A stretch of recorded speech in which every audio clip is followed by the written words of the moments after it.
NG ಉಲ್ಕೂರು cluster ಮಟ್ಟದ ಪ್ರತಿಭಾ ಕಾರಂಜಿ ವಿಜೇತರಿಗೆ ಬಹುಮಾನ ವಿತರಣೆ. ಎನ್ಜಿ ಉಲ್ಕೂರು ಗ್ರಾಮದ ಸರ್ಕಾರಿ ಕನ್ನಡ ಹಿರಿಯ ಪ್ರಾಥಮಿಕ ಶಾಲಾ ಆವರಣದಲ್ಲಿ ಶಾಲಾ ಶಿಕ್ಷಣ ಮತ್ತು ಸಾಕ್ಷರತಾ ಇಲಾಖೆ ವತಿಯಿಂದ ಹಮ್ಮಿಕೊಂಡಿದ್ದ ಕ್ಲಸ್ಟರ್ ಮಟ್ಟದ ಪ್ರತಿಭಾ ಕಾರಂಜಿ ಸಮಾರೋಪ ಸಮಾರಂಭದಲ್ಲಿ ಗಣ್ಯರು ವಿಜೇತರಾದ ವಿದ್ಯಾರ್ಥಿಗಳಿಗೆ ಬಹುಮಾನ ವಿತರಣೆ ಮಾಡಿದರು. ಈ ವೇಳೆ ಸಿಆರ್ಪಿ ಉಷಾರಾಣಿ ಮಾತನಾಡಿ, ಪ್ರತಿಯೊಬ್ಬ ವಿದ್ಯಾರ್ಥಿಯಲ್ಲೂ ತನ್ನದೇ ಆದ ಪ್ರತಿಭೆ ಅಡಗಿರುತ್ತದೆ. ಸೋಲು ಗೆಲುವಿಗಿಂತ ಸ್ಪರ್ಧೆಯಲ್ಲಿ ಭಾಗವಹಿಸುವುದು ಮುಖ್ಯವೆಂದು ತಿಳಿಸಿದರು. ಇನ್ನು ಈ ಭಾಗದ ವಿದ್ಯಾರ್ಥಿಗಳು ತಾಲೂಕು ಮಟ್ಟದ ಪ್ರತಿಭಾ ಕಾರಂಜಿ ಸ್ಪರ್ಧೆಯಲ್ಲಿ ಉತ್ತಮ ಪ್ರದರ್ಶನ ನೀಡುವ ಮೂಲಕ ಬಹುಮಾನ ಪಡೆಯಬೇಕೆಂದು ಶುಭ ಕೋರಿದರು. ಈ ಕಾರ್ಯಕ್ರಮದಲ್ಲಿ ಸಿಆರ್ಪಿ ಉಷಾರಾಣಿ, ಶಿಕ್ಷಕರಾದ ಕೃಷ್ಣಮೂರ್ತಿ, ಸುಬ್ರಹ್ಮಣಿ, ರವಿ, ಶ್ರೀನಿವಾಸ ಮೂರ್ತಿ, ಪುರುಷೋತ್ತಮರಾವ್, ಕಾಂತಮ್ಮ, ಶಾಂತಮ್ಮ, ವಿಜಯಲಕ್ಷ್ಮಿ, ಜಯಕುಮಾರ್ ಸೇರಿದಂತೆ ಇತರೆ ಸಹ ಶಿಕ್ಷಕರು ಹಾಗೂ ವಿದ್ಯಾರ್ಥಿಗಳು ಪಾಲ್ಗೊಂಡಿದ್ದರು.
ಜಯಮಾನವರು ಕಂಡವರಲ್ಲ, ಚತುರತನಕ್ಕೆ ನಾವು ಹೋದವರಲ್ಲ. ಜಯಮಾನವರು ಕಂಡವರಲ್ಲ, ಚತುರತನಕ್ಕೆ ನಾವು ಹೋದವರಲ್ಲ. ಸತ್ಯದ ಮಾರ್ಗ ಬಿಟ್ಟವರಲ್ಲ,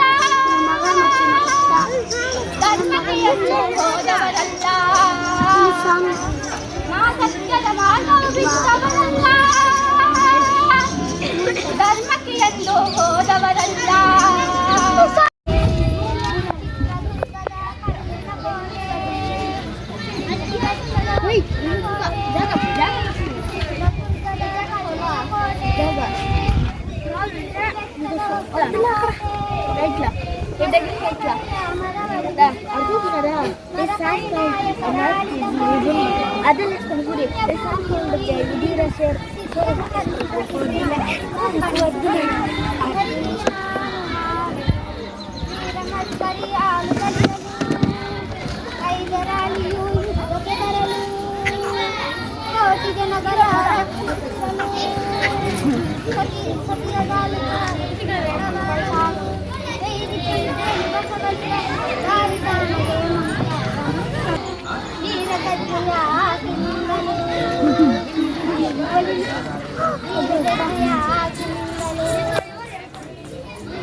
ಗೋಳು ಮರವು ಬಿದ್ದಿತು, ರೈಲು ಬಂಡಿ ಹೊರಟಿತು, ಬೇರೆ ಬೇರೆ ಊರರೆಲ್ಲ ಸೇರಿದರು, ಗುಡುಗಿನಾಟ ಹಾಡಿದರು, ಹೊಳಗೆ ನಕ್ಕು ನಲಿದು ಹೊಳಗೆ ನಲಿದು ಭಗವದ್ಗೀತಾ ಅಥ ದ್ವಾದಶೋಧ್ಯಾಯಃ ಭಕ್ತಿಯೋಗಃ ಅರ್ಜುನ ಉವಾಚ ಏವಂ ಸತತಯುಕ್ತಾಯೇ ಭಕ್ತಾ ಸ್ವಂ ಪರ್ಯುಪಾಸತೆ ಯೇ ಚಾಪ್ಯಕ್ಷರಮವ್ಯಕ್ತಂ ತೇಷಾಂ ಕೆ ಯೋಗವಿತ್ತಮಃ ಶ್ರೀ ಭಗವಾನುವಾಚ ಮಯ್ಯಾವೇಶ್ಯ ಮನೋ ಯೇ ಮಾಂ ನಿತ್ಯಯುಕ್ತ ಉಪಾಸತೆ ಶ್ರದ್ಧಯಾ ಪರಯೋಪೇತಃ ते मे युक्ततमा मतः एत्वक्षरमनिर्देश्यम् अव्यक्तं पर्युपासते सर्वत्र गमचिन्त्यं च कूटास्तमचलं ध्रुवम् संनिमैन्द्रियग्रामं सर्वत्र समबुद्धयः ते प्राप्नुवन्ति मादेव सर्वभूतायते रतः क्लेशोऽधिकतरस्तेषाम् अव्यक्तसक्तचेतसाम् अव्यक्त हि गतिर्दुःखं देहवद्विरवाप्यते ॐ परमात्मने नमः श्री गुरुवै नमः श्रीमद्भगवद्गीता अथ द्वादशोऽध्यायः भक्तियोगः अर्जुन उवाच एवं सततयुक्ताये भक्ता स्वं पर्युपासते ये चाप्यक्षरमव्यक्तं तेषां के योगवित्तमः श्रीभगवानुवाच मय्यावेश मनो ये मां नित्ययुक्त उपासते श्रद्धेया परयोपेता ते मे युक्ततमा मतः ये त्वक्षरमनिर्देशम् अव्यक्तं पर्युपासते सर्वत्र गमचिन्त्यं च कूटस्थमचलं ध्रुवम् सन्नियमेन्द्रियग्रामं सर्वत्र समबुद्धयः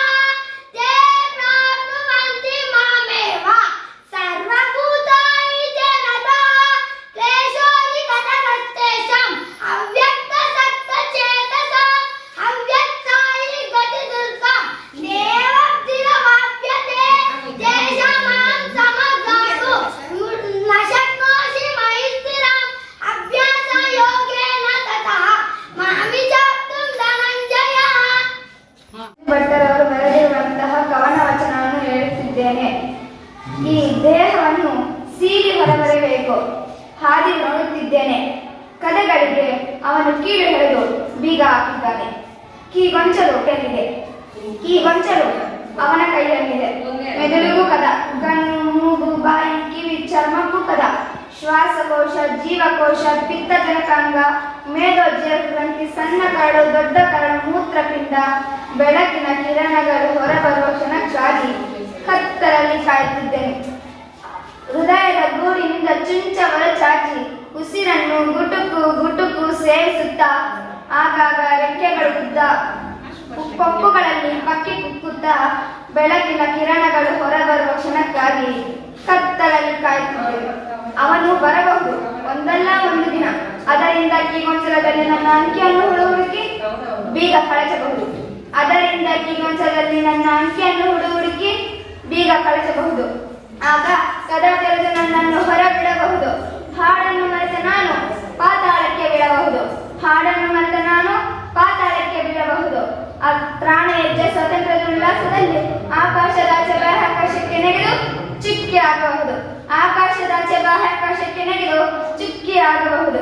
ಕದಗಳು ತೆರೆದುಕೊಂಡ ನನ್ನ ನಿಚ್ಚಳ ಶರೀರ ನಾನು ಮರಳುವುದನ್ನೇ ಕಾಯುತ್ತಾ ಕಾಯುತ್ತಾ ಕೊಳೆತು ನಾರಬಹುದು. ಪಕ್ಷಿಯು ಹಾರಿದ ಮೇಲೆ ಪಂಜರವೇ ಹೀಗೆ. ಪಕ್ಷಿಯು ಹಾರಿದ ಮೇಲೆ ಪಂಜರವೇ ಹೀಗೆ. ಭೂತದ ವಿಸರ್ಜನೆಗಳನ್ನು ಒಳಗಿರಿಸಿಕೊಂಡು ಗಬ್ಬು ನಾರುತ್ತಾ ಇತ್ತಲಕ್ಕೆ ಸಾಕ್ಷಿ ಆಕ್ಷೇಪಿಸದೆ ಕೆಳಕ್ಷಣ. ಧನ್ಯವಾದಗಳು.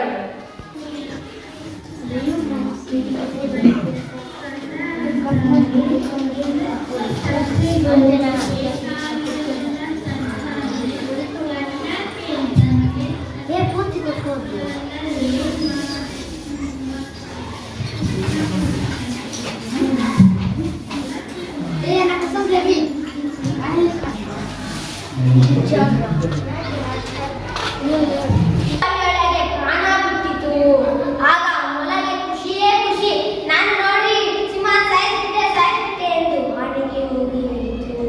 ಆಗ ಆನೆ ನೋಡಿ, ನನಗೆ ದೊಡ್ಡ ದೇಹವಿದೆ, ಆಗಲೇ ನನ್ನ ಕೈಯಲ್ಲಿ ಏನು ಮಾಡಲು ಆಗಲಿಲ್ಲ. ಆಗಲೇ ಚಿಕ್ಕ ಪ್ರಾಣಿ ಮೊಲ, ಅದು ದೊಡ್ಡ ಪ್ರಾಣಿ, ಬಲಶಾಲಿಯಾದ ಪ್ರಾಣಿ ಸಿಂಹ. ಅದು ನೋಡಿ ಎಷ್ಟು ದೊಡ್ಡ ಪ್ರಾಣಿಯನ್ನು ಸಾಯಿಸಿಕೊಂಡು ಬಿಟ್ಟಿದೆ ಎಂದು ಹೇಳಿತು. ಈ ಕಥೆಯಿಂದ ತಿಳಿದು ಬರುವ ನೀತಿ ಏನೆಂದರೆ, ಶಕ್ತಿಗಿಂತ ಯುಕ್ತಿ ಮೇಲು ಎಂದು ತಿಳಿದು ಬರುತ್ತದೆ. ಎಲ್ಲರಿಗೂ ಧನ್ಯವಾದಗಳು. 4ನೇ ತರಗತಿಯಲ್ಲಿ ಓದುತ್ತಿದ್ದೇನೆ. ನಮ್ಮ ಶಾಲೆ ಹೆಸರು ಸರ್ಕಾರಿ ಕನ್ನಡ ಹಿರಿಯ ಪ್ರಾಥಮಿಕ ಶಾಲೆ ಜೀಡಮಾಕನಹಳ್ಳಿ. ನಾನು ಈಗ ಆನೆ ಎಂಬ ಗಲೇರ ಕಥೆಯನ್ನು ಹೇಳುತ್ತಿದ್ದೇನೆ. ಒಂಟಿ ಆನೆಯು ಸ್ನೇಹಿತರನ್ನು ಹುಡುಕುತ್ತಾ ಕಾಡಿನೊಳಗೆ ನಡೆದಾಡಿತು. ಆಗ ಮರದ ಮೇಲೆ ಕುಳಿತಿದ್ದ ಒಂದು ಕೋತಿಯನ್ನು ಗಮನಿಸಿತು. ಆನೆ ಎಂದು ಕೇಳಿತು, ಕೋತಿ ಕೋತಿ, ನೀನನ್ನ ಸ್ನೇಹಿತ ಮಾಡ್ಕೊಂತೀಯ ಅಂತ. ಆನೆ ಎಂದು ಹೇಳಿತು, ನೀನು ತುಂಬಾ ದೊಡ್ಡವನು, ಮರದಿಂದ ಮರಕ್ಕೆ ಜಿಗಿಯಕ್ಕಾಗಲ್ಲ ಅಂತ ಹೇಳ್ತದೆ. ಆನೆ ಸ್ವಲ್ಪ ಮುಂದಕ್ಕೆ ಹೋಗುತ್ತೆ. ಮೊಲ ಕಾಣಿಸಿತು. ಮೊಲ ಕೇಳಿತು, ಮೊಲ ನೀನನ್ನ ಸ್ನೇಹಿತ ಆಗ್ತೀಯ ಅಂತ. ನೀನು ನನ್ನ ಬಿಲದಲ್ಲಿ ಹೋಗಕ್ಕಾಗಲ್ಲ ಅಂತ ಹೇಳ್ತದೆ. ಆನೆ ಸ್ವಲ್ಪ ಮುಂದಕ್ಕೆ ಹೋಯ್ತು. ಕಪ್ಪೆ ಕಾಣಿಸ್ತು. ಕಪ್ಪೆ ನೀನನ್ನ ಸ್ನೇಹಿತ ಮಾಡ್ಕೊಂತೀಯ ಅಂತ. ಕಪ್ಪೆ, ನೀನು ತುಂಬಾ ದೊಡ್ಡವನು, ತುಂಬಾ ಭಾರವಾಗಿದ್ದೀಯ, ನನ್ನ ಸ್ನೇಹಿತ ಆಗಕ್ಕೆ ಸಾಧ್ಯವಿಲ್ಲ ಅಂತ ಹೇಳಿತು. ಆಗ ಮರುದಿನ ಕಾಡು ಪ್ರಾಣಿಗಳೆಲ್ಲ ಓಡ್ಕೊಂಡು ಹೋಗ್ತಾ ಇದ್ರೆ ಆನೆ ಒಂದು ಪ್ರಾಣಿಯನ್ನ ನಿಲ್ಲಿಸಿಬಿಟ್ಟು ಹೇಳಿತು, ನೀವು ಯಾಕೆ ಓಡ್ತಾ ಇದ್ದೀರಾ ಅಂತ. ಹುಲಿ ನಮ್ಮನ್ನ ತಿನ್ನಕ್ ಬರ್ತೈತೆ ಅಂತ ಹೇಳಿತು. ಆನೆ ಹುಲಿನ ಕೇಳಿತು, ನಮ್ಮ ಸ್ನೇಹಿತನ ತಿನ್ಬೇಡ, ದಯವಿಟ್ಟು ನಮ್ಮ ಸ್ನೇಹಿತನ ಬಿಟ್ಬಿಡು ಅಂತ ಹೇಳಿತು. ಹುಲಿ ಆನೆ ಮಾತು ಕೇಳಿಲ್ಲ. ಆಗ ಆನೆ ಕೋಪ ಬಂದು ಹುಲಿನ ಓಡಿಸಿತು. ಆಗ ಹುಲಿ ಹೊರಟೋಯ್ತು. ಆ ಕಾಡು ಪ್ರಾಣಿಗಳೆಲ್ಲ ಆನೆಗ ಕೇಳಿತು, ನಾವೆಲ್ಲರೂ ನಿಮ್ಮ ಸ್ನೇಹಿತ ಆಗ್ತೀವಿ ಅಂತ. ಈ ಕಥೆ ನೀತಿ ಏನೆಂದರೆ, ಬಾಹ್ಯ ಸೌಂದರ್ಯಕ್ಕಿಂತ ಸೌಂದರ್ಯ ಆಂತರಿಕ ಬಹಳ ಮುಖ್ಯ. ಎಲ್ಲರಿಗೂ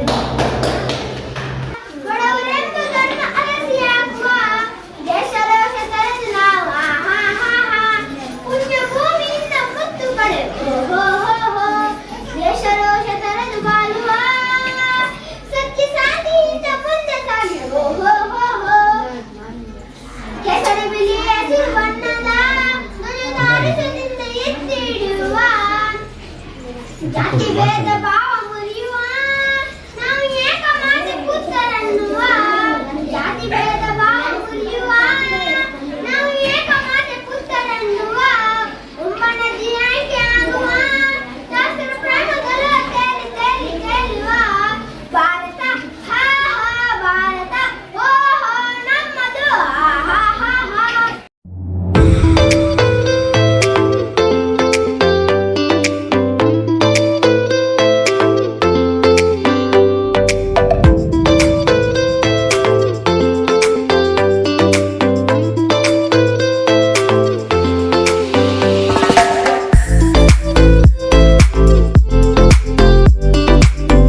ನಾವು ಭಾರತವನ್ನು ಒಂದು ಸಾರ್ವಭೌಮ ಸಮಾಜವಾದಿ ಸರ್ವಧರ್ಮ ಸಮಭಾವದ ಪ್ರಜಾಸತ್ತಾತ್ಮಕ ಗಣರಾಜ್ಯವನ್ನಾಗಿ ರಚಿಸಲು ಮತ್ತು ಅದರ ಸಮಸ್ತ ನಾಗರಿಕರಿಗೆ ಸಾಮಾಜಿಕ ಆರ್ಥಿಕ ಮತ್ತು ರಾಜಕೀಯ ನ್ಯಾಯ ವಿಚಾರ ಅಭಿವ್ಯಕ್ತಿ ವಿಶ್ವಾಸ ಧರ್ಮಶ್ರದ್ಧೆ ಉಪಾಸನಾ ಸ್ವಾತಂತ್ರ್ಯ ಸ್ಥಾನಮಾನ ಹಾಗೂ ಅವಕಾಶ ದೊರೆಯುವಂತೆ ಮಾಡಲು ವ್ಯಕ್ತಿ ಗೌರವವನ್ನು ರಾಷ್ಟ್ರೀಯ ಏಕತೆಯನ್ನು ಅಖಂಡತೆಯನ್ನು ಸುನಿಶ್ಚಿತಗೊಳಿಸಲು ಅವರಲ್ಲಿ ಭ್ರಾತೃತ್ವ ಭಾವನೆಯನ್ನು ವೃದ್ಧಿಗೊಳಿಸಲು ಶ್ರದ್ಧಾಪೂರ್ವಕ ಸಂಕಲ್ಪ ಮಾಡಿದವರಾಗಿ ಈ ನಮ್ಮ ಸಂವಿಧಾನ ಸಭೆಯಲ್ಲಿ 1949ರ ಇಸವಿ ನವೆಂಬರ್ ತಿಂಗಳ 26ನೇ ತಾರೀಖಾದ ಈ ದಿವಸ ಈ ಮೂಲಕ ಈ ಸಂವಿಧಾನವನ್ನು ಅಂಗೀಕರಿಸಿ ಅಧಿನಯಿಸಿ ಅರ್ಪಿಸಿಕೊಂಡಿದ್ದೇವೆ.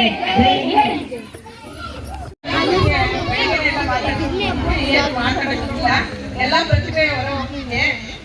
ಯಾರ್ಯಾರು ಫಸ್ಟ್ ಪ್ರೈಸ್ ತಗೊಂಡಿದ್ದೀರಾ ಅವರೆಲ್ಲ ನಾಳೆ ತಾಲೂಕು ಮಟ್ಟದಲ್ಲಿ ಅಲ್ಲೂ ಕೂಡ ಪ್ರಥಮ ಸ್ಥಾನ ಗಳಿಸ್ತೀರಾ ಅಂತ ಭಾವಿಸ್ತೀನಿ. ಒಂದು ದಿವಸ ಅವಕಾಶ ಬೇಕಾಗಿತ್ತು, ಅನಿವಾರ್ಯ ಕಾರಣಗಳಿಂದ ಸಾಧ್ಯವಾಗಿಲ್ಲ. ಆದರೂ ನಿಮ್ಮಲ್ಲೆಲ್ಲರಲ್ಲೂ ಪ್ರತಿಭೆ ಇದೆ. ನಾವು ವರ್ಷ ಪೂರ್ತಿ ಪಾಠ ಮಾಡಿ ಓದಿ ಒಂದಿನ ಎಕ್ಸಾಮ್ ಬರೆಯೋದು, ಇವತ್ತೇ ಓದಿಟ್ಟು ನಾಳೆ ಎಕ್ಸಾಮ್ ಬರೆಯಲ್ಲ, ಎಲ್ಲ ಪ್ರಾಕ್ಟೀಸ್ ಮಾಡಿದ್ದೀರಾ. ದೀಪಗಾರರು ಅಷ್ಟೇ ಒಳ್ಳೆ ಚೆನ್ನಾಗೇ ತೀರ್ಪು ಕೊಟ್ಟಿದ್ದಾರೆ ಅಂತ ಭಾವಿಸ್ತೀನಿ. ಎಲ್ಲರಿಗೂ ಸ್ಯಾಟಿಸ್ಫ್ಯಾಕ್ಷನ್ ಆಗಿದೆ ತೀರ್ಪು ಅಂತ. ಮಕ್ಕಳೇ, ಇದು ಸ್ಪರ್ಧೆ ಇರಬೇಕು. ನಾವು ಗೆಲ್ಲಬೇಕು, ಬಿಡಬೇಕು. ನಾವು ಸೋತ್ಬಿಟ್ರೆ 2 ಬಂತು 3ನೇ ಸ್ಥಾನ ಬಂತು ನಮ್ಗೆ ಬರಲೇ ಇಲ್ಲ, ಇದೆಲ್ಲ ಇಂಪಾರ್ಟೆಂಟ್ ಅಲ್ಲ. ನಾವು ಭಾಗವಹಿಸಿದ್ವಿ, ಅದು ಇಂಪಾರ್ಟೆಂಟು. ಒಬ್ಬರಲ್ಲಿ ಪ್ರತಿಭೆ ಸ್ವಲ್ಪ ಒಬ್ಬೊಬ್ಬರಿಗೆ ಒಂದೊಂದ್ಸಲ ಪ್ರತಿಭೆ ಇರುತ್ತೆ. ನಿಮ್ಗೆ ಯಾವ್ದಾದ್ರು ಟ್ಯಾಲೆಂಟ್ ಇದೆಯೋ ಅದು ತೋರಿಸಿರ್ತೀರಾ. ತೋರಿಸದೇ ಇರೋ ನಿರಾಶೆ ಆಗೋದೇನು ಬೇಕಾಗಿಲ್ಲ. ಮುಂದಿನ ವರ್ಷ ಇನ್ನೂ ವರ್ಷ ಬರ್ತಾನೆ ಇರುತ್ತೆ. ಅದ್ರಲ್ಲಿ ಭಾಗವಹಿಸಿ ಪ್ರಥಮ ದ್ವಿತೀಯ ಗಳಿಸಬಹುದು. ನಿಮ್ಮ ಪ್ರತಿಭೆ ಹೀಗೆ ಹೋಗ್ಲಿ ಅಂತ ಭಾವಿಸ್ತಾ ಈ ಕಾರ್ಯಕ್ರಮಕ್ಕೆ ಎಲ್ಲ ನನ್ನ ಪಟ್ಟಣ ಎಲ್ಲ ಶಿಕ್ಷಕರು NGO ಶಾಲೆ ಶಿಕ್ಷಕರು ಎಲ್ಲರೂ ತುಂಬ ಸಹಕಾರ ಕೊಟ್ಟಿದ್ದೀರಾ. ಅದೇ ರೀತಿ ಒಂದು ಕಾರ್ಯಕ್ರಮ ನಾನು ಒಬ್ಬಳು ಮಾತ್ರ ಒಂದೇ ಒಂದು ಕೈಯಿಂದ ಚಪ್ಪಾಳೆ ತಗೊಳ್ಳೋಕೆ ಸಾಧ್ಯ ಇಲ್ಲ. ಈ ಕಾರ್ಯಕ್ರಮ ನನ್ನ ಜೊತೆ ನಾನು ಇಲ್ಲದೇ ಇದ್ರೂ ತುಂಬ ಚೆನ್ನಾಗಿ ನಡೆಸ್ಕೊಟ್ಟಿದ್ದಾರೆ ಎಲ್ಲರೂ.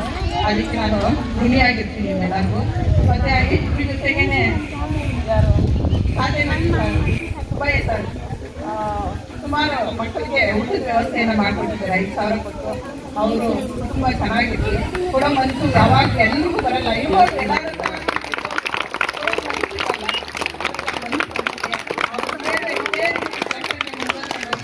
ಭಗವಂತ ಕೊಡೋ ಕೈನ ಯಾವಾಗಲೂ ಶ್ರೀಮಂತವಾಗಿರುತ್ತೆ ಅಂತ ಹೇಳ್ತಾ ಕಾರ್ಯಕ್ರಮಕ್ಕೆ ಸಹಕಾರ ಕೊಟ್ಟ ಎಲ್ಲರಿಗೂ ನನ್ನ ವಯಸ್ಸನ್ನ ಎಲ್ಲರಿಗೂ ನಮ್ಮ NGO ಕ್ಲಸ್ಟರ್ನ CRPಗಳಾದಂಥ ಉಷಾ ಮೇಡಮ್ ಅವರೇ ಹಾಗೂ ನಮ್ಮ KGF ತಾಲೂಕು SC/ST ಶ್ರಮಾಭಿವೃದ್ಧಿ ನೌಕರರ ಸಂಘದ ಅಧ್ಯಕ್ಷರಾದಂಥ N. ಸುಬ್ರಹ್ಮಣ್ಯ ಅವರೇ ಹಾಗೂ ಅದೇ ಒಂದು ಸಂಘದ ಖಜಾಂಚಿಗಳಾದಂಥ ರವಿರವರೇ ಹಾಗೂ ಈ ಒಂದು ವೇದಿಕೆ ಮೇಲೆ ಆಸೀನರಾದಂಥ ಎಲ್ಲ ಶಿಕ್ಷಕ ಬಂಧುಗಳೇ ಹಾಗೂ ಪತ್ರಿಕಾ ವರದಿಗಾರರೇ ಹಾಗೂ ಪೋಷಕರೇ ಸಭಿಕರೇ ಹಾಗೂ SDMC ಅವರೇ ಹಾಗೂ ನನ್ನ ನೆಚ್ಚಿನ ಎಲ್ಲ ಮಕ್ಕಳೇ. ಜಾಸ್ತಿ ಮಾತಾಡಲ್ಲ, ಯಾಕಂದರೆ ಸಮಯ ಆಗಿದೆ. ಬೆಳಿಗ್ಗೆನೇ ಮಾತಾಡಬೇಕಾಗಿದೆ, ಎಲ್ಲ ಮುಗಿದಿದೆ. ಈಗ ಎಲ್ಲ ಬಹುಮಾನಗಳು ಇವಾಗ ಕೊಡಬೇಕಾಗುತ್ತೆ. ಹಾಗಾಗಿ ಈ ಒಂದು ಪ್ರತಿಭಾ ಕಾರಂಜಿ ಏನಪ್ಪ ಅಂದರೆ ನಮ್ಮ ಘನ ಕರ್ನಾಟಕ ಸರ್ಕಾರದವರು ಪ್ರತಿಯೊಂದು ವರ್ಷವೂ ಸಹ ಈ ಒಂದು ಕಾರ್ಯಕ್ರಮವನ್ನು ಹಮ್ಮಿಕೊಳ್ತಾರೆ. ಇದು ಮೊದಲನೇ ಸೆಮಿಸ್ಟರಲ್ಲೇ ಮಾಡಬೇಕಾಗಿತ್ತು. ಕಾರಣ ಏನಪ್ಪ ಅಂದರೆ ಸೆನ್ಸಸ್ ಇತ್ತು. ಆ ಸೆನ್ಸಸ್ಸಿಂದ ಪಾಠ ಪ್ರವಚನಗಳಿಗೆ ಅಡಚಣೆ ಆಗುತ್ತೆ ಅಂತ ಹೇಳ್ಬಿಟ್ಟು ಈ ಒಂದು 2ನೇ ಸೆಮಿಸ್ಟರ್ ಈ ಒಂದು ಕಾರ್ಯಕ್ರಮವನ್ನು ಹಮ್ಮಿಕೊಂಡಿದ್ದೀವಿ.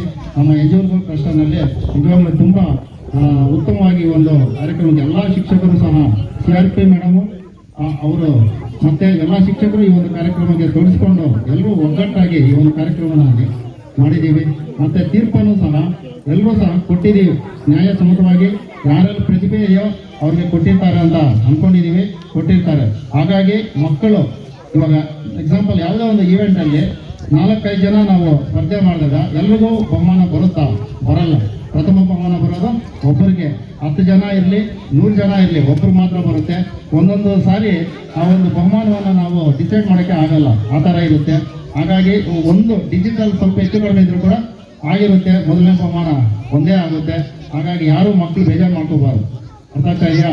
ಇಂದಿನ ಒಂದು ನೀವೇನಾದರೂ ಬಹುಮಾನ ಬಂದಿಲ್ಲ ಅಂದರೆ ಮುಂದಿನ ವರ್ಷನೂ ಇದೆ. ಖಂಡಿತವಾಗ್ಲೂ ನಿಮ್ಮ ಪ್ರಯತ್ನ ಈಗಿನಿಂದಾನೇ ಮಾಡಬೇಕು. ನಮ್ಮ ಪ್ರತಿಭಾ ಕಾಲೇಜು ಬಂದಾಗಿಂದ ಇನ್ನು ಒಂದು 10 ದಿನ 15 ದಿನ ಆಗ ನಾವು ಮಾಡಿದ್ರೆ ಆಗಲ್ಲ. ವರ್ಷ ಪೂರ್ತಿ ನಮ್ಮ ನಿರಂತರ ಪ್ರಯತ್ನ ಇದ್ರೆ ಮಾತ್ರ ಆಗುತ್ತೆ. ಹಾಗಾಗಿ ಯಾರು ಬೇಜಾರು ಮಾಡ್ಕೊಬೇಡಿ.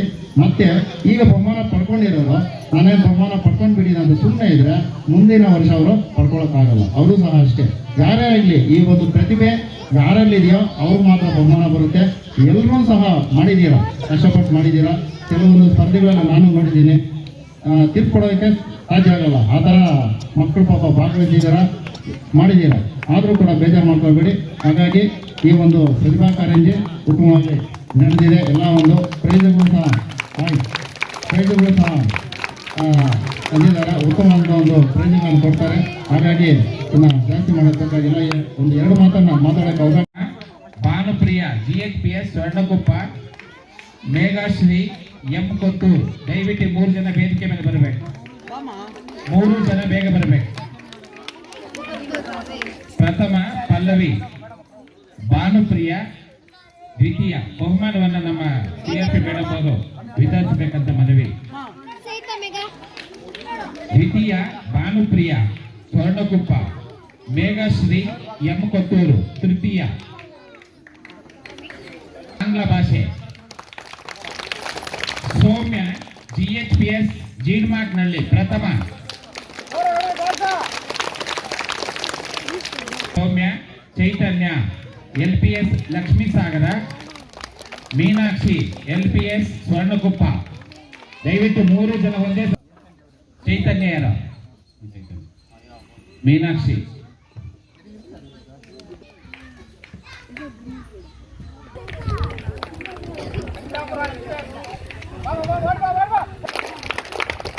ಮುಂದಿನ ವಿಭಾಗ ಧಾರ್ಮಿಕ ಪಟ್ಟಣ HPS ತಾತೇನಹಳ್ಳಿ ಪ್ರಥಮ, LPS ಕಜರಿಗಾನ್ ಕುಪ್ಪ ತೃತೀಯ ಬಹುಮಾನ.